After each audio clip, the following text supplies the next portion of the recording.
Want to tell about ರಾಯರು. ಪ್ರತಿ ಬಾರಿ ಹೇಳ್ತೀನಿ, ಹೇಳಿದ್ರೆ ಒಳ್ಳೆಯದು. It's a challenge. ಸುಮ್ಮನೆ ಏನೋ ಮಾತಾಡ್ತಾರೆ ಅಂತಲ್ಲ, it's a challenge. You make an experiment. ಮನಸ್ಸಿನಿಂದ ಒಪ್ಪಬೇಕು ಅವ್ರನ್ನ. ನನಗೆ ಯಾರೋ ಹೇಳಿದ್ದಾರೆ ರಾಯರು ಪೂಜೆ ಮಾಡೋದು ನಂಗೆ ಒಳ್ಳೇದಾಗತ್ತಂತೆ ಅನ್ನೋ. ನಾನು ನಿಮ್ಗೆ ಸರೆಂಡರ್ ಆಗಿದ್ದೀನಿ ಅಂತ ಹೋಗ್ಬೇಕು ಫಸ್ಟು. ಹೆಂಗೆ ಸರೆಂಡರ್ ಆಗಬೇಕು ಅಂದರೆ ಅದರ ರೇಂಜೇ ಬೇರೆ ಇರಬೇಕು, ಸಂಪೂರ್ಣ. ಆ ಥರ ನೀವು ಸರೆಂಡರ್ ಆಗಿ ಆಮೇಲೆ ನೀವು ಅವ್ರನ್ನ ಕೂತಲ್ಲಿ ನಿಂತಲ್ಲಿ ನೆನಪು ಮಾಡ್ಕೊತಾರೆ. ಅವ್ರನ್ನ ನಾಮಾಕ್ಷರ ಸಾಕು, ಬೇರೆ ಏನೂ ಬೇಕಾಗಿಲ್ಲ. ಓಮ ಯಜ್ಞ ಅವನ ಯಾವುದೂ ಬೇಕಾಗಿಲ್ಲ. ಓಂ ಶ್ರೀ ರಾಘವೇಂದ್ರಾಯ ನಮಃ ಎಷ್ಟು ಸರಿ ಆಗುತ್ತೋ ಹೇಳ್ಕೊತಾರೆ. ನೀವು ಸ್ಟಾರ್ಟ್ ಮಾಡಿ, ಅವ್ರು ನಾಮಸ್ಮರಣೆ ಮಾಡ್ತಾ ಹೋಗ್ತಾರೆ. ನಿಮಗೆ ಗೊತ್ತಿಲ್ಲದಂಗೆ ಮಿರಾಕಲ್ಸ್ಗಳು ಸ್ಟಾರ್ಟ್ ಆಗುತ್ತೆ ಲೈಫ್. ನಾನು ಅವರ ನಾಮಸ್ಮರಣೆ ನನಗೆ ದಾನ ಕೊಟ್ಟಂಥ ನಮ್ಮ ತಾಯಿನ ನಾನು ಸದಾಸರ ಕಾಲವನ್ನು ನೆನೆಸ್ಕೊತೀನಿ ನಾನು. ಯಾಕಂದರೆ ನಾವೆಲ್ಲ ಬಾಲ್ಯದಲ್ಲಿ ಅಂಥ ಒಳ್ಳೆಯ ಸಂಪರ್ಕದಲ್ಲಿ ಇದ್ದವರೆಲ್ಲ, ಎಲ್ಲ ಪೋಲಿಗಳು, ತೀಟೆ. ನಮ್ಮ ತಾಯಿಗೆ ಇದ್ದಿದ್ದು ಒಂದೇ ಮಾರ್ಗ, ಇವನಿಗೆ ಏನಾದರೂ ರಾಯರ ಬಗ್ಗೆ ಅವನಿಗೆ ತಿಳಿಸ್ಬಿಟ್ರೆ ಬಹುಶಃ ಚೇಂಜ್ ಆಗ್ಬೋದೇನೋ ಅವನು ಅಂತಲೇ ಏನೋ ಅವಳು ಪರಮ ರಾಯರ ಭಕ್ತೆ ನಮ್ಮಮ್ಮ. ಹಾಗಾಗಿ ನನಗೆ ಆ ಕಾಲದಲ್ಲೇ 500 ರೂಪಾಯಿ ಕೊಟ್ಬಿಟ್ಲು. ಹೋಗಪ್ಪ ನೀನು ರಾಯರು ಮಠಕ್ಕೆ ಹೋಗು ಅಂತ. ಯು ಡೋಂಟ್ ಬಿಲೀವ್, ನಾನು ಹೋಗ್ಬೇಕಾದ್ರೆ ಈ ಟ್ರಿಪ್ಗೆ ಹೋಗ್ತಾರಲ್ಲ ಆ ಥರ ಎಲ್ಲ ಬಟ್ಟೆ ಎಲ್ಲ ಪ್ಯಾಕ್ ಮಾಡ್ತಾಯಿದ್ದೆ. ಅವ ನಮ್ಮ ತಾಯಿ ಅಂದರು, ನೀನು ಈ ಥರ ಎಲ್ಲ ಟ್ರಿಪ್ಗೆ ಹೋಗೋ ಥರ ಎಲ್ಲ ಅಲ್ಲಿ ಹೋಗ್ಬಾರ್ದು ಅವ್ರ ಹತ್ರ. ನೀನು ಏನೂ ಇಲ್ಲ ಅಂತ ನೀನು ಹೋಗ್ಬೇಕು ಮಗನೇ, ನಿನಗೆ ಆ ಮಿರಾಕಲ್ ಚೆನ್ನಾಗಿರುತ್ತೆ, ಹೋಗೋ ನೀನು ಅನುಭವಿಸ್ಬೇಕದನ್ನು ಅಂತ ಹೇಳಿ ನಮ್ಮ ತಾಯಿ, ಮಹಾನ್ ದೇವತೆ ನಮ್ಮ ತಾಯಿ, ಅವ್ರು ಕಳಿಸೋರು ನನಗೆ. ನಾವು ಹೋದಾಗ ಯಾರೂ ಪರಿಚಯ ಇಲ್ಲ ನನಗೆ. ಸೊ ಅಲ್ಲಿ ಹುಬ್ಬಳ್ಳಿ ಧರ್ಮಛತ್ರ ಅಂತ ಒಂದು ಛತ್ರ ಇವತ್ತು ಇದೆ. 25 ಪೈಸಾ ಬಾಡಿಗೆಯಲ್ಲಿ, ಹಾಸಕ್ಕೆ 25 ಪೈಸಾ, ರೂಮ್ ನಂಬರ್ 8. ಈಗಲೂ ಹೋಗಿ ನೋಡ್ಕೊಬರ್ತೀನಿ ನಾನು, ಯಾವಾಗ ಹೋದ್ರೂ ನೋಡ್ತೀನಿ ಹೋಗಿ. ನೀನು ಅಲ್ಲಿ ಹೋಗಿ ಸೇರಿಕೊಂಡೆ. ಮಠದಲ್ಲಿ ಊಟ, ಆಮೇಲೆ ಅಲ್ಲಿ ನಮ್ಮ ಮಠದ PR ಅವರು ಮಾವನವರು ಅಲ್ಲೊಂದು ಟೆಂಟ್ ಇಟ್ಟಿದ್ರು. ಸಂಜೆ ಆದರೆ ಪಿಕ್ಚರು, ಹುಚ್ಚು ನೋಡಿ ಹೆಂಗಿದೆ. ಆದರೆ ಅಲ್ಲೆಲ್ಲ ಬರೀ ತೆಲುಗು ಪಿಕ್ಚರು, ವಾಟುಳ, ಪುಣ್ಣಮ್ಮ, ಆ ಥರ ಏನೇನೋ ಹೆಸರುಗಳು, ಸುಮ್ಮನೆ ಟೈಮ್ ಪಾಸ್ ಕೂತ್ಕೊಳ್ಳೋದಷ್ಟೇ. ಆಮೇಲೆ ಒಂದು ಸ್ವಲ್ಪ ದಿನ ಆದಮೇಲೆ ಯು ಡೋಂಟ್ ಬಿಲೀವ್, ಗೋಪಾಲಾಚಾರ್ಯ ಅಂತ ನಿಮಗೆ ಗೊತ್ತಿರಬೇಕು, ಗೊತ್ತಿರೋದು, ಕಾಲೆಲ್ಲ ಆ್ಯಂಪ್ಯೂಟ್ ಆಗಿತ್ತಲ್ಲ, ಅವ್ರು ನಂಗೆ ಸಿಗ್ತಾರೆ ನದಿ ತೀರದಲ್ಲಿ. ಏನಪ್ಪ ಯಾರಪ್ಪ ನೀನು ಈ ಥರ ಯಾವಾಗ ಇಲ್ಲಿ ಕೂತಿರ್ತೀಯ, ಇಲ್ಲಿ ಕೂತ್ಕೊಂಡ ಬದಲು ಹೋಗಿ ರಾಯರ ಸೇವೆ ಮಾಡ್ಬೋದಲ್ಲ ನೀನು ಅಂತ ನಂಗೆ ಹೇಳ್ತಾರೆ. ಸ್ವಾಮಿ ನನಗೆ ಅದೆಲ್ಲ ಗೊತ್ತಿಲ್ಲ, ನಮ್ಮಮ್ಮ ಹೇಳೋಳೆ ಬಂದಿದ್ದೀನಿ ಇಲ್ಲಿ, ನಂಗೆ ಏನು ಮಾಡೋದು ಗೊತ್ತಿಲ್ಲ. ಆಗ ಪಾಪ ಇಟ್ಟುಕೆ ಟೈಮ್ ಆಯಿತು ಅಂದ್ಬಿಟ್ಟು ಪಾಪ ಅವ್ರು ಹೋಗೋರು ಕೂತ್ಕೊಂಡ್ರು. ಮಠದ ಆನೆ ಇತ್ತು, ನಾನು ಅದನ್ನು ಭಾಳ ಜಾಲಿಯಾಗಿ ನೋಡ್ತಾ ಕೂತಿದ್ದೆ. ಅದೆಲ್ಲ ಸ್ನಾನ ಮಾಡಿಸೋದು ಅದೆಲ್ಲ ಮಾಡ್ತಿಲ್ಲ. ಆಗ ಅವ್ರು ಕೂತ್ಕೊಂಡು I was my first friend in Mantralaya. ಅವ್ರು ಹೇಳಿದ್ರು, ನಾನು ಏನು ಹೇಳ್ತಾ ಇದ್ದೀನಿ ನಿಮ್ಗೆ ಅದನ್ನೇ ಹೇಳಿದ್ರು. ಅವ್ರನ್ನ ನಂಬಿಟ್ರೆ ನಿನಗೇನೂ ಬೇಡ ಜಗತ್ತಲ್ಲಿ ಅಂತ. ನನಗೆ ಒಂದು ಸಣ್ಣದು ಒಂದು ಆಸೆ ಇರ್ತಾರಲ್ಲ ಆ ಥರ. ನಮ್ಮಮ್ಮ ಹೇಳಿದ್ರು, ನಮ್ಮ ತಾಯಿ, ಯಾಕಂದರೆ ನಮ್ಮ ತಾಯಿ ಏನು ಹೇಳ್ತಾರೆ ಅದು ನನಗೆ ವೇದವಾಕ್ಯ. ಅವ್ರು ಹೇಳಿರೋ ಮಾತನ್ನು ಇದುವರೆಗೂ ಮೀರಿಲ್ಲ ನಾನು ಯೋಚನೆ ಮಾಡಿದೆ, ನಮ್ಮಮ್ಮ ಹೇಳ್ದಂಗೆ ಹೇಳ್ತಾರಲ್ಲ ಇವರು, ಏನಿರ್ಬೋದು. ಸರಿ ಆಯಿತು, ಏನು ಮಾಡಬೇಕು ಸ್ವಾಮಿ, ಏನು ಮಾಡಬೇಡ, ನೀನು ಹೋಗಿ ರಾಯರಿಗೆ ಸೇವೆ ಮಾಡಪ್ಪ ನೀನು ಅಂತ. ನಂಗೆ ಮಾಡೋಕ್ಕೆ ಬರಲ್ಲ ಸರ್. ಏನು ಮಾಡಬೇಡ, ಸ್ನಾನ ಮಾಡಿ ಉರುಳಾಕಕ್ಕೇನಯ್ಯ ನಿನಗೆ ಅಂತ ಅಂದರು. ಆಯ್ ಸ್ವಾಮಿ ಮಾಡ್ತೀನಿ ಅಂದ್ಬಿಟ್ಟು ಸ್ಟ್ರೇಟ್ ಅವೇ ಹುಚ್ಚಿನ ಥರ ಸ್ನಾನ ಮಾಡ್ಕೊಂಬಂದೆ. ಒದ್ದೆ ಬಟ್ಟೆನಲ್ಲೇ ಬಂದೆ. ಒಂದು 6 ರೌಂಡ್ ಹಾಕಿಲ್ಲ, ಫುಲ್ ವಾಮಿಟ್ ಮಾಡಿಬಿಟ್ಟೆ. ತುಂಬ ಬೇಜಾರಾಗೋಯ್ತು ನನಗೆ, ತುಂಬ ಅಸಹ್ಯ ಆಗೋಯ್ತು ನನಗೆ. ಏನಕ್ಕೆ ಈ ಥರ ಆಗೋಯ್ತಲ್ಲ ನನಗೆ ಅಂತ ಅಂದ್ಬಿಟ್ಟು ಸುಮ್ಮನೆ ಕೂತ್ಕೊಬಿಟ್ಟೆ. ಆಮೇಲೆ ನಾನು ಒಬ್ಬನ ಗಮನಿಸ್ತಾ ಇದ್ದೆ. ಅವನು ಬಹುಶಃ ತಮಿಳವನು ಅಂತ ಕಾಣುತ್ತೆ. ಅವನು ಉರುಳು ಸೇವೆ ಮಾಡೋನು. ಹೆಂಗೂ ಮಾಡ್ತಿದ್ದ ಅಂದರೆ ಅವನು, ನಾವು ನಡೆದ್ರೂ ಹೋಗೋಕ್ಕಾಗಲ್ಲ ಅವನ ಸಮಕ್ಕೆ, ಅಷ್ಟು ಫಾಸ್ಟಾಗ. ಆವಾಗ ಅವನ್ನ ಕರೆದು ಕೇಳಿದೆ. ಅವನು ಹೇಳ್ದ, ನೀನು ಯಾಕೆ ವಾಮಿಟ್ ಮಾಡಿದೆ ಅಂತ ಹೇಳ್ತೀನಿ ಕೇಳು. ಬೆಳಗ್ಗೆ ಟಿಫನ್ ಮಾಡ್ದ? ಹ್ಞೂ ಸ್ವಾಮಿ. ಕಾಫಿ ಕುಡ್ದ? ಹ್ಞೂ ಸ್ವಾಮಿ. ಯಾವನಾದರೂ ಇವೆಲ್ಲ ತಿಂದು ಕುಡ್ದು ಹಿಂಗೆ ಮಾಡ್ತಾರಂತೆ, ಬರೀ ಹೊಟ್ಟೆನಲ್ಲಿ ಮಾಡಬೇಕು ನೀನು. So next day I started, nothing happened. ನಂಗೆ ತುಂಬ ಇಷ್ಟ ಆಯಿತು. ಆಮೇಲೆ ಹೆಣ್ಮಕ್ಳು ಹೆಜ್ಜೆ ನಮಸ್ಕಾರ ಆಗ್ತಾಯಿದ್ರು. ಸರಿ ನಾನು ಟ್ರೈ ಮಾಡೋಣ. ಹೆಜ್ಜೆ ನಮಸ್ಕಾರ ಮಾಡಿದೆ. ಮೂಲೆ ನಮಸ್ಕಾರ ಆಗ್ತಾಯಿದ್ರು, ಮೂಲೆ ನಮಸ್ಕಾರ ಮಾಡಿದೆ. ಒಂದೊಂದು ದಿನ ಒಂದೊಂದು ಸೇವೆ, ಭಾಳ ಬ್ಯೂಟಿಫುಲ್ ಆಗಿತ್ತು. ಆಗ ಅಲ್ಲಿ ತ್ರಿಧಾಮ ಅಂತ ಒಂದು ಲಾಡ್ಜ್ ಇದೆ. ಆ ತ್ರಿಧಾಮ ಲಾಡ್ಜಲ್ಲಿ ಪಕ್ಕದಲ್ಲಿ ಒಬ್ಬರು ಈ ಸರ ಎಲ್ಲ ಮಾಡ್ತಾಯಿದ್ರು, ತುಳಸಿ ಸರ ಎಲ್ಲ ಮಾಡ್ತಾಯಿದ್ರು. ಅವ್ರು ನಂಗೆ ಪರಿಚಯ ಆದರು. ಸೊ ಅವ್ರಿಗೆ ಅದೇನು ಪ್ರೀತಿ ಆಯಿತು. ಬರೀ ಕತ್ತಲ್ಲಿದ್ದೆ ಕಣೆಯ, ನೀನೊಂದು ತುಳಸಿ ಮಾಲೆ ಹಾಕೋ ಅಂದ. ಸ್ವಾಮಿ ಕಾಸು ಒಂದು, ನೀನು ಕಾಸು ಕೊಡಬೇಡ, ಇಟ್ಕೋ, ಅದಕ್ಕೆ ಮುಂಚೆ ಹೋಗಿ ರಾಯರ ಮುಂದೆ ಇಟ್ಟುಬಿಟ್ಟು ಅವ್ರಿಗೆ ಪ್ರಾರ್ಥನೆ ಮಾಡಿ ಹಾಕು. ಹಾಗೇ ನನ್ನ ಸಂಬಂಧ ಶುರುವಾಗಿದ್ದು. ನಾನು ಆಗ ಈ ಶ್ರೀಗಳನ್ನ ನೋಡಿದಾಗ ಭಾಳ ಸಣ್ಣವರಿದ್ದರು, ತುಂಬ ಕ್ಯೂಟಾಗಿದ್ದರು ನೋಡೋಕ್ಕೆ. ಆಮೇಲೆ ಅಲ್ಲಿ ಮಂತ್ರಾಲಯದಲ್ಲಿ ಏನೇ ಕಾರ್ಯಕ್ರಮ ಆದರೆ ಇವರೇ ಮೈಕ್ ಹಿಡ್ಕೊಂಡು ಮಾತಾಡ್ತಾ ಇದ್ದವರು. ನಾನು ಆಮೇಲೆ ಮಾತಾಡಿಸಿವೆ ಅವ್ರನ್ನ. ಮಾತಾಡಿಸಿದಾಗ ಅಲ್ಲಿ ಹಿಂದೆಯೇ ಸಂಸ್ಕೃತ ಪಾಠಶಾಲೆ ಇತ್ತು, ಅಲ್ಲಿ ಪಾಠ ಮಾಡೋರು. ಆಮೇಲೆ ರಾಯರು ಹಿಂಭಾಗ ಏನಿದೆ ಅಲ್ಲಿ ಕೂತ್ಕೊಂಡವ್ರು, ಅಲ್ಲಿ ಎಲ್ಲ ಹುಡುಗರೆಲ್ಲ ಕೂತ್ಕೊಂಡವರು. ಅವರು ವೇದ ಮಂತ್ರಗಳನ್ನ ಹೇಳ್ತಾ ಇದ್ರೆ ಇವ್ರು ಕರೆಕ್ಟ್ ಮಾಡ್ತಾಯಿದ್ರು ಅವ್ರಿಗೆ. ನಂಗೆ ಭಾಳ ಖುಷಿ ಆಗೋದು, ಏನು ಅದ್ಭುತನಪ್ಪ ಇದೆಲ್ಲ, ಎಷ್ಟು ಚೆನ್ನಾಗಿ ಕಲಿತಿದ್ದಾರೆ ಅಂತ. ಸೊ ಹಾಗೆ ಶ್ರೀಗಳನ್ನ ಅವಾಗ ನೋಡಿದ್ದು, ನಮ್ಮಮ್ಮನಿಂದ ಮಂತ್ರಾಲಯ ಪರಿಚಯ ಆಗಿದ್ದು. Then everything is miracle in my life. You can't imagine. ಏನೇನು ಆಗಬಾರ್ದು ಎಲ್ಲ miracle. Even today it happens. ಆ ಥರ ಆಗ್ತಾಯಿದೆ. ಹಾಗಾಗಿ ನಾನು ಆ ಒಂದು ಪೀಠ ಏನಿದೆ, ಸುಷ್ಮೇಂದ್ರ ತೀರ್ಥರು ನನ್ನ ಜನ್ಮಾಂತರದ ಪುಣ್ಯ. ಅವರು ಅತ್ಯಂತ ಆತ್ಮೀಯತೆಯಿಂದ ಏನೋ ನಾನು ಅವ್ರ ಹೊಟ್ಟೆಲಿ ಹುಟ್ಟಿದ್ದೀನೇನೋ ಅನ್ನೋ ಥರ ಪ್ರೀತಿಸೋರು ನನಗೆ. ನಾನು ಶಿವರಾಜ್ಕುಮಾರ್ ಬಾಂಬೆನಲ್ಲಿ ಶೂಟಿಂಗ್ ಮಾಡ್ತಾಯಿದ್ವಿ. ಆಗ ನಾನು ಅವ್ರ ಬಗ್ಗೆನೇ ಹೇಳ್ತಾ ಇದ್ದೀನಿ, ಮಂತ್ರಾಲಯದ ಬಗ್ಗೆ ಅವ್ರ ಬಗ್ಗೆ ಹೇಳ್ತಾನೆ. ನೀವು ಡೋಂಟ್ ಬಿಲೀವ್, ನಾನು ಶಿವಣ್ಣ ಫುಟ್ಪಾತಲ್ಲೇ ಕೂತ್ಕೊಂಡು ಮಾತಾಡ್ತೇವೆ, ಅವ್ರ ಕಾರ್ ಬಂದಿಲ್ಲತ್ತೆ ಬಾಂಬೆಲಿ.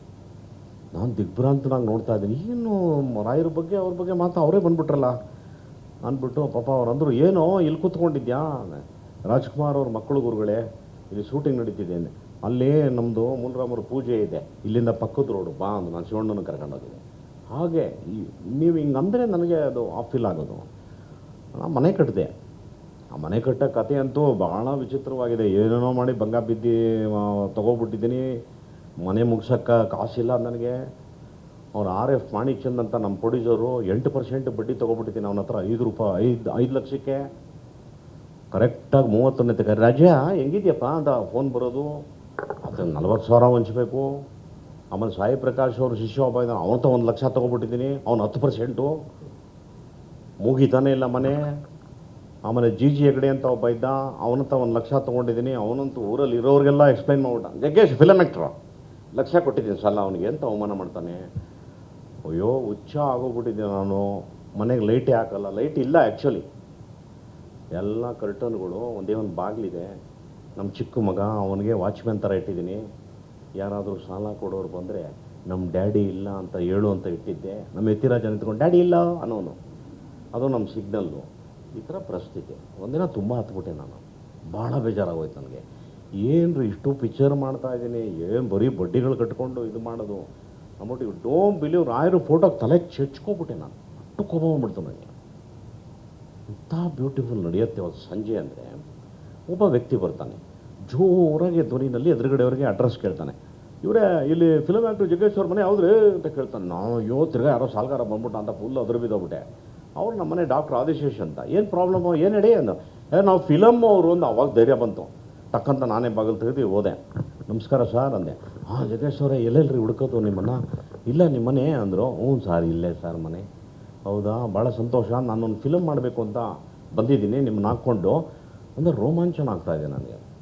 ಸರಿ ಆಯಿತು ಬನ್ನಿ ಒಳಗೆ ಕೂತ್ಕೊಂಡು ಮಾತಾಡೋಣ. ನಾನು ಹೇಳಿದೆ, ಸರ್ ಬೇಡ ಸರ್ ಒಳಗಡೆ. ಯಾಕೆ ಸರ್? ನಮ್ಮ ಮನೆಗೆ ಕಿಟಕಿ ಬಾಗಿಲುಗಳೇ ಇಲ್ಲ, ಎಲ್ಲ ಕರ್ಟನ್ಗಳು ಹಾಕಿದ್ದೀನಿ. ಆಮೇಲೆ ನೋಡ್ಬಿಟ್ಟು ಸಂಬಳ ಕಮ್ಮಿ ಕೊಟ್ಬಿಟ್ರೆ ನನಗೆ ಹಿಂಸೆ ಆಗ್ಬಿಡುತ್ತೆ ಅಂದ. ಪಾಪ ಅವ್ರು ಹಂಗೇ ನೋಡಿದ್ರು. ಇಲ್ಲಪ್ಪ ನಾನು ಆ ಥರ ಇಲ್ಲ, ನಾನು ಫಸ್ಟ್ ಪಿಕ್ಚರ್ ತೆಗಿತಾ ಇದ್ದೀನಿ, ಬಾ ಒಳಗಡೆಯಿಂದ ಕೂತ್ಕೊಂಡು ಹಿಂಗೆ ನೋಡ್ತಾ ಇದ್ದಾರೆ ಮನೆಯೆಲ್ಲ. ತುಂಬ ಹರ್ಟ್ ಆಯಿತು ಅವ್ರಿಗೆ. ಎಷ್ಟು ಆನೆಸ್ಟ್ ಇದ್ದೀರಿ ನೀವು, ಫಿಲಮಲ್ಲಿ ಅಷ್ಟು ಚೆನ್ನಾಗಿ ನಗಿಸ್ತೀರಿ, ಇಲ್ಲಿ ಬಂದು ಎಷ್ಟು ಸತ್ಯ ಹೇಳಿದ್ರಿ. ನಂಗೆ ತುಂಬ ಸಂತೋಷ ಆಯಿತು ನಿಮಗೆ. 1 ನಿಮಿಷ ಅಂತ will go outside, will bring A bundle. ಆವಾಗ 5 ಲಕ್ಷ ಸಂಬಳ ನನಗೆ. ಒಂದೇ ಪೇಮೆಂಟ್ ಕೊಡ್ತಾನೆ. ಮುಂಚೆ ಎಲ್ಲ ಪ್ರೊಡ್ಯೂಸರ್ ಹೆಂಗೆ ಕೊಡೋರು, ಅಡ್ವಾನ್ಸ್ 10,000, ಆಮೇಲೆ ಒಂದು 10,000, ಆಮೇಲೆ ಒಂದು 20,000, ಡಬ್ಬಿಂಗ್ ಇಟ್ಕೊಳ್ರಿ ಅಂದ್ಬಿಡು ಫುಲ್ ಹಾಕ್ಬಿಡೋರು. ಏನು ಮಾಡೋಕ್ಕಾಗ್ತಾರೆ. 5 lakhs ಅದೇ ಪಿಕ್ಚರು ಜಗತ್ ಕಿಲಾಡಿ. ಆ ಪಿಕ್ಚರು 5 ಲಕ್ಷ ಕೊಡ್ತಾರೆ. ಆಮೇಲೆ ನೆಕ್ಸ್ಟ್ ಅವ್ರಿಗೆ ಅದೇನು ಸಂತೋಷ ಆಗುತ್ತೋ ಗೊತ್ತಿಲ್ಲ. ಅದೇನೋ ಕೆಟ್ಟಲೆಲ್ಲ ಕೊಟ್ಟರು, ಬ್ರೆಡ್ ಎಲ್ಲ ಇದು ಮಾಡ್ಕೊಂಡು ತಿನ್ನೋದು. ಕೆನ್ವುಡ್ ಅಂತ ಇನ್ನೂ ಚೆನ್ನಾಗಿ ಜ್ಞಾಪಕ ಇದೆ ಹೆಸರು. ಹಾಂ, ಶ್ರೀನಿವಾಸ್. ತಿರ್ಗಾ ಓಡೋದ್ರ ಆಚೆ. 1 ನಿಮಿಷ ಬಂದೆ. ಏನಕ್ಕೆ ಹೋದ್ರು ಅಂದರೆ ಇನ್ನೂ ಒಂದು ಬಂಡ ತೊಗೊಂಬಂದರು. ಏನು ಸರ್ ಅಂತಂದೆ. ಇಲ್ಲ ಈ ಫಿಲಮ್ ಹಿಟ್ ಆಗಿಬಿಡುತ್ತೆ, ಆಮೇಲೆ ನಿಮಗೆ ಕೇಳಿದಾಗ ಜಾಸ್ತಿ ಮಾಡಿರ್ತೀನಿ, so you keep this amount also ಅಂತ ನಾನು ಕೊಡ್ತಾನೆ. ಅಂದರೆ ಒಂದೇ ದಿನದಲ್ಲಿ ನನಗೆ 12 ಲಕ್ಷ ದುಡ್ಡು ಕೊಟ್ಬಿಟ್ಟು ಹೋಗ್ತಾನೆ. ಇದನ್ನು ಏನಂತ ಕರೀತೀರಿ? ಮಿರಾಕಲ್ ಅಂತಿರೋ, ರಾಯರು ಅಂತಿರೋ, ಟೈಮು ಅಂತಿರೋ? ಇವತ್ತವ್ರಿಗೆ ಅರ್ಥ ಆಗದೆ ಇದ್ದರು ಇದು ಯಾವುದೋ ಸ್ಟೋರಿ ಹೇಳ್ತಾವನೆ ಕೇಳ್ರಪ್ಪ ಇವನಿಗೆ ಅಂತಾರೆ. ಯಾರ್ಯಾರಿಗೆ ಕಾಫಿ ಕುಡಿದು ಆನಂದ ಪಟ್ಟಿರ್ತಾನೆ ಅವನು ಮಾತ್ರ ಕಾಫಿ ರುಚಿ ಗೊತ್ತು. ಕುಡಿದೇ ಇದ್ದು ಅವ್ನು ಬಂದು ಚರ್ಚೆ ಮಾಡಿದ್ರೆ ಕಾಫಿ ಹೆಂಗಿದೆ, ಅದು ಯಾವುದೋ ಡಬ್ಬ ಥರ ಇದೆ, ಏನ್ರಿ ಅದು ಕರ್ರಗಿದೆ, ಆಮೇಲೆ ಹಾಲಾಕರೆ ಮಾತ್ರ ಕಲರ್ ಬರುತ್ತೆ, ಇದು ಕುಡಿದ್ಬಿಟ್ರೆ ತಲೆನೋವು ಹೋಗ್ಬಿಡುತ್ತೆ, ವಾದ ಮಾಡ್ತಾನೆ. ಯಾಕೆ ಅವ್ನಿಗೆ ಗೊತ್ತಿಲ್ಲ.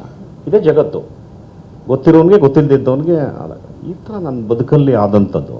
ಎಷ್ಟು ಆನಂದವಾಗಿ ಒಂದು ಮನೆ ಮುಗಿಸ್ಬೇಕು ಅಂದ್ಕೊಂಡವನು 3 ಮುಗಿಸ್ತೀನಿ. ಶ್ರೀಗಳಿಗೆ ಹೋಗಿ ಕೇಳ್ಕೊಂತೀನಿ, ನೀವು ಬರಬೇಕು ನಮ್ಮ ಮನೆಗೆ ಬಂದು ಉದ್ಘಾಟನೆ ಮಾಡಬೇಕು, ನಳಿಲ್ ಥರ ಕಟ್ಟಿದ್ದೀನಿ ನನ್ನ ಮನೆ ಪ್ಲೀಸ್ ಅಂದೆ. ಇಲ್ಲಪ್ಪ ನಾನು ತುಂಬ ಪ್ರೋಗ್ರಾಮ್ ಇದೆ ಬರೋಕ್ಕಾಗಲ್ಲ ಅಂದರು. ಹಿಂಗೆ ಆಗೋಯ್ತಲ್ಲ, ನೀವು ನಂಬಲ್ಲ, ಅವರಿಗೆ ರಾಯರು ಪ್ರೇರಣೆ ಆಗುತ್ತೆ. ನೀವು ಹೋಗ್ಬೇಕು ಅವ್ರ ಮನೆ ಪೆಟ್ಟಿಗೆ ಸಮೇತ ಹೋಗ್ಬೇಕು ಅಂತ. ಇಮ್ಮಿಡಿಯೇಟ್ ಫೋನ್ ಬರುತ್ತೆ ನಂಗೆ ಲ್ಯಾಂಡ್ಲೈನ್ಗೆ. ಏನೋ ರಾಯರು ಕಂಪ್ಲೇಂಟ್ ಮಾಡಿದ್ದೇನೋ ನೀನು, ನನ್ನ ಕನ್ಸಲ್ಲಿ ಬಂದು ಹೇಳ್ತೀರ ಬರ್ತಾ ಇದ್ದೀರಿ ಅಂದರು. ಆವಾಗ ಓಡೋದು ರಾಜ್ಕುಮಾರ್ ಅವ್ರ ಮನೆಗೆ ಓಡೋಗಿ, ಅಣ್ಣ ಹಿಂಗೆ ಬರ್ತಿದೆ ಮತ್ತು ಅದರಿಂದ ಪೆಟ್ಟಿಗೆ ತಾವು ಬರಬೇಕು ಅಂದೆ. ಬರ್ತೀನಿ ನಡೆಯ ಅಂದ್ಬಿಟ್ಟು ಪಾಪ ಪಾರ್ವತಮ್ಮವರು ಅವರು ಬರ್ತಾರೆ. ಅವ್ರು ಬರೋಕ್ಕೋ ಇವ್ರು ಬರೋಕ್ಕೋ ಒಂದೇ ಆಗಿ ನಾವು ಮತ್ತು ಅಣ್ಣ ಅವರಿಬ್ಬರು ಕೈ ಹಿಡಿದು ಶ್ರೀಗಳನ್ನ ಒಳಗೆ ಕರ್ಕೊಂಡು ಆ ಥರ ಆಗುತ್ತೆ. ಆಮೇಲೆ ಏನೋ ನಂಗೆ ಅನ್ನಿಸ್ತು, ಮಠದಲ್ಲಿ ಒಂದು ಮೂಲ ಪೇಂಟಿಂಗ್ ಇದೆ ರಾಯರದು, ಆ ಕಾಲದಲ್ಲಿ ಪೇಂಟ್ ಮಾಡಿರೋದು. ಅಣ್ಣ ಅವ್ರಿಗೆ ಹೇಳಿದೆ, ಅಣ್ಣ ನೀವು ಅದನ್ನು ನೋಡಿದ್ದೀರಾ ಅಂತ ಕೇಳಿದೆ. ಇಲ್ಲ ನನಗೆ ಗೊತ್ತಿಲ್ವಲ್ಲ ಅದು ಯಾವುದೋ ಅಂತ. ಆಮೇಲೆ ಸ್ವಾಮಿಗಳೇ ತೋರಿಸಿ ಪಾಪ ಪೆಟ್ಟಿಗೆ ತೆಗೆದು ತೋರಿಸ್ತು. ದಿಗ್ಭ್ರಾಂತರಾದರು ಅಣ್ಣ ಅವ್ರು ನೋಡಿ. ಅದನ್ನು ಶಾಡೋ ಥರ ಇರುತ್ತೆ ಅವಾಗೆಲ್ಲ, ಆ ಕಾಲದಲ್ಲಿ ಏನು ಬ್ಲ್ಯಾಕಿಶ್ ಆಗಿ ನಾನು ಶಾಡೋ ಥರ ಇರುತ್ತೆ. ಹಾಗೆ ಅದನ್ನು ಮುಗಿಸ್ತೀನಿ. ಅನೇಕ ಪಿಕ್ಚರ್ಗಳು ಬುಕ್ ಆಗ್ತವೆ, ಎಲ್ಲವೂ ಹಿಟ್ ಆಗ್ತವೆ. ಹೊಟ್ಟೆ ತುಂಬ ಊಟ ಸಿಗುತ್ತೆ, ನೆರಳು ಸಿಗುತ್ತೆ, ಅದ್ಭುತವಾಗಿ ಎಲ್ಲವೂ ಭಗವಂತ ಕೊಡ್ತಾನೆ. ಇದು this is the beauty of ರಾಯರು. ಏನಂದರೆ ನಮ್ಮಮ್ಮ ಹೇಳೋದು ಅಷ್ಟೇ ಬ್ಲೈಂಡಾಗಿ ನಮ್ಮದೇ. ನನ್ನ ಇವತ್ತು ಹೆಂಗಿದೆ ಅಂದರೆ ಅವ್ರು ಸ್ಮರಣೆ ಮಾಡಿದ್ರೆ ಕಣ್ಣಲ್ಲಿ ಇರಬೇಕು, ಅಷ್ಟು ಆನಂದ ಆಗುತ್ತೆ ನನಗೆ. ಇವತ್ತು ನನ್ನ ದೆಹಲಿ ಮನೆಯಲ್ಲಿ ಪರಿಮಳ ಗ್ರಂಥ ಇಟ್ಟಿದ್ದೀನಿ, ನಮ್ಮ ಮನೆಯಲ್ಲೂ ಇಟ್ಟಿದ್ದೀನಿ. ಅವೆರಡು ಪೂಜೆ ಮಾಡಿದೆ, ಶಿವ ಪೂಜೆ ಮಾಡಿದೆ. ನಾನು ಅದಕ್ಕೆ ಏನೇನು ಬೇಕೋ ಮಾಡಿದೆ. ನಾನು ಇವತ್ತು ಆಚೆ ಹೋಗೋದಿಲ್ಲ. ಹಾಗೆ ನಂಬಿಕೆ ಎಂಬತಕ್ಕದ್ದು ದೊಡ್ಡ ದೇವರು. ಇದನ್ನೇ ಕವಿ ಭಾರತೀಯರು ಅಂತ ಮಾತು ಹೇಳ್ತಾರೆ ತಮಿಳಲ್ಲಿ. ಯಾರಿಗೆ ನಂಬಿಕೆ ಅನ್ನೋದು ಇರುತ್ತೆ ಅವ್ನು 4 ಬಾರಿ ಗೆಲ್ತಾನೆ ಅಂತ ನಾನು ಪ್ರಾಮಿಸ್ ಮಾಡ್ತೀನಿ ಅಂತಾರೆ ಅವ್ರ ವರ್ಡ್. ಹಾಗೆ ನಂಬಬೇಕಷ್ಟೇ. ಇನ್ನು ಶ್ರೀಗಳ ಬಗ್ಗೆ ಏನು ಹೇಳೋದು, ಅವರು ಆ ಕ್ಷೇತ್ರನ ಅಲ್ಲಿ ಅವರು ಪದಾರ್ಪಣೆ ಮಾಡಿದ ಮೇಲೆ ಇವತ್ತು ನಮಗೆ ಅದು ಕೇಳೋಕ್ಕೆ ಒಂದು ಆನಂದ ಆಗುತ್ತೆ. ಲಕ್ಷಾಂತರ ಜನ ಶನಿವಾರ ಭಾನುವಾರ ಪ್ರಾರ್ಥನೆ ಮಾಡ್ತಾರೆ, ಹೆಚ್ಚಿಗೆ ಬರಬೇಡಿ ಇಲ್ಲಿ ನಾವು ರೂಮ್ ಕೊಡೋಕ್ಕಾಗಲ್ಲ ಅಂತಾರೆ. ಅಷ್ಟು ಅದ್ಭುತವಾಗಿ ಇಡೀ ವಿಶ್ವದಲ್ಲಿ ರಾಯರ ಬಗ್ಗೆ ಹೊರಟೋಗಿದೆ. ಇಡೀ ಜಗತ್ತಲ್ಲಿ ಜಾತ್ಯತೀತ ಮಠ ಯಾವುದಾದ್ರು ಇದ್ದರೆ ಅದು ಮಂತ್ರಾಲಯ ಒಂದೇ. ಮುಸಲ್ಮಾನರಿಗೂ ಕೂಡ ಫೇವ್ರೇಟ್ ಅದು. ರಾಯರು ಅವರ ಒಂದು ಶಕ್ತಿನ ಅವ್ರಿಗೂ ಕೂಡ ಪ್ರದರ್ಶನ ಮಾಡಿದ್ದಾರೆ. ಕ್ರಿಸ್ತಾನ್ರಿಗೂ ತುಂಬ ಇಷ್ಟ ಅವ್ರನ್ನ ಕಂಡ್ರೆ. ಇವತ್ತು 11ನೇ ತಲೆಮಾರು 12ನೇ ತಲೆಮಾರು ಬರ್ತಾರೆ, ಅಲ್ಲಿ ಲಂಡನ್ನಿಂದ ಬರ್ತಾರೆ. ಯಾರು ರಾಯರು ಬೃಂದಾವನ ಮುಂದೆ ನಿಂತು ಅವ್ರು ಇಲ್ಲದೇ ಇದ್ದಾಗ ಅವ್ರ ಹತ್ರ ಮಾತಾಡ್ತಾರಲ್ಲ, ಆ ಫ್ಯಾಮ್ಲಿ ಇದೆ. ಅವ್ರೇನು ಸರ್ ಅವ್ರ ಹೆಸರು? ಥಾಮಸ್ ಮಂಡ್ರೋ ಬಂದು ರಾಯರ ಹತ್ರ ಮಾತಾಡ್ತಾರೆ. ಅಲ್ಲಿರೋರೆಲ್ಲ ಯಾರ ಹತ್ರ ಮಾತಾಡ್ತಿದ್ರು, ಟೋಪಿ ಎಲ್ಲ ತೆಗೆದು ಅವ್ರ ಹತ್ರ ಮಾತಾಡ್ತಾ ಇದ್ದಾರಂತೆ. ಇವ್ರಿಗೆ ಅರ್ಥ ಆಗಿಲ್ಲ. ಆಮೇಲೆ ಅವ್ರು ಈಚೆ ಬಂದು ಹೇಳ್ದಂತೆ, I saw a saint in the tomb ಅಂತ ಹೇಳ್ದಂತೆ. ಆ ಟೋಂಬಲ್ಲಿ ಒಬ್ಬರು ಸೆಂಟ್ ಮಾತಾಡಿದ್ರು ನನ್ನ ಹತ್ರ, ನನಗೆ ಟ್ಯಾಕ್ಸ್ ಎಲ್ಲ ತೆಗೆದುಬಿಡು, ನೀನು ಇದೆಲ್ಲ ಮಾಡಬೇಡಿ, ನಮ್ಮ ಜಾಗ ಅಂತ ಹೇಳಿದ್ರು. ಆನರ್ಡ್ ಅಂತ ಹೇಳ್ತಾರೆ.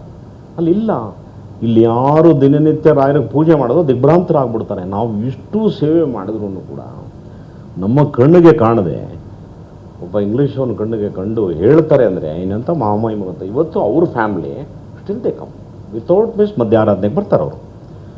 ಸೊ ಕ್ರಿಸ್ತಾನರಿಗೆ, ಹಿಂದೂಗಳಿಗೆ, ನನ್ನಂಥ ಪಾಮರರಿಗೆ, ಯಾರಿಗೆ ಬೇಕಾದ್ರೂ ಸರಿ, ಗೋ ಆ್ಯಂಡ್ ಸರೆಂಡರ್ ಅಷ್ಟೇ. ನೀವಿದ್ದೀರಿ ಅಂದ್ಬಿಟ್ಟು ನಾವು ಇರಬೇಕು. ಅದು ಒಂದೇ ಬ್ಯೂಟಿಫುಲ್ ವರ್ಡ್, ಶುದ್ಧ ಆತ್ಮ ನಾಂ ಭವತೆ. ನಾನು ಶುದ್ಧಿ ಇದ್ದರೆ ಮಾತ್ರ. ಇಲ್ಲೆಲ್ಲ ಕೆಟ್ಟು ಕುಲಕರ್ಮ ಹಿಡಿದೋಗಿ ನಾನು ಇನ್ನೊಬ್ಬನ ಮೋಸ ಮಾಡೋಕ್ಕೆ, ಇನ್ನೊಬ್ಬನ ಅವಮಾನ ಮಾಡೋಕ್ಕೆ, ಇನ್ನೊಬ್ಬಂದು ಕಿತ್ತು ತಿನ್ನೋಕ್ಕೆ ಹೋಗಿ ರಾಯರು ನಮಸ್ಕಾರ ಮಾಡೋದು ಸಹಾಯ ಮಾಡಲ್ಲ. ಇನ್ನು ಅದೋ ಪಥಕ್ಕೆ ಕಳಿಸ್ಬಿಡ್ತಾರೆ ಕೆಳಗಡೆ. So is a one. ಆ ರಾಯರ ಬಗ್ಗೆ ಮಾಡ್ತಾ ಇರೋ ಈ ಪುಣ್ಯಾತ್ಮರಿಗೆ ನನ್ನ ವಿಶೇಷ ಧನ್ಯವಾದ. ಬಿ ಡೂಯಿಂಗ್ ದ್ಯಾಟ್ ಒಳ್ಳೆಯದು. ನಾನಂತೂ ರಾಯರಿಗೆ ಒಂದು ಪ್ರಾಮಿಸ್ ಮಾಡಿಬಿಟ್ಟೆ, ದೇಹ ನಶ್ವರ, ಒಂದು ದಿನ ನಾನು ಹೋಗ್ತೀನಿ. ನಾವು ಹೋದಾಗ ಸುಮ್ಮನೆ ಹೋಗಬಾರ್ದು, ನನ್ನ ಲಾಸ್ಟ್ ಬ್ರೆತ್ವರೆಗೂ ನೀವು ಇರಬೇಕು ನನ್ನ ಜೊತೆಗೆ ಅಂದ್ಬಿಟ್ಟು ಇಲ್ಲಿ ಅವ್ರದ್ದು ದೊಡ್ಡ ಹಸ್ತಾಕ್ಷರ ಹಾಕ್ಸಿದ್ದೀನಿ, ಇಲ್ಲಿ ರಾಯರನ್ನ ಹಾಕ್ಸಿದ್ದೀನಿ. Till the end will be with me ಅನ್ನೋ ದೊಡ್ಡ ನಂಬಿಕೆ ನನಗಿದೆ. ಅಷ್ಟು ಸಾಕು.